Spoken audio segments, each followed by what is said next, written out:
How to see your TikTok password if you've forgotten it. Hello everyone, welcome back to our channel. So if you want to find your TikTok password and you have forgotten it, you also want to log in but you do not want to reset your password, here are a couple of methods that you can try. First, go ahead and open your TikTok application. Make sure that it is updated to its latest version.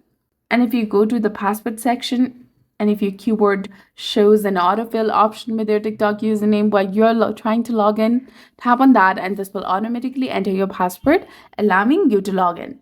And if you don't see the autofill option and if it's not enabled, try this alternative. Go ahead and open your device settings. From here, simply search for passwords.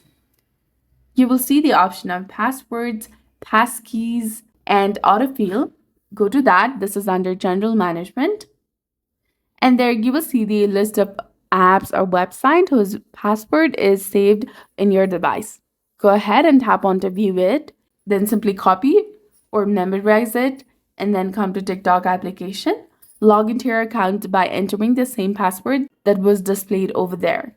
So that's it. This is how you can go ahead and find your TikTok password without recovering it. So thanks for watching and don't forget to like, comment, share, and subscribe to our channel.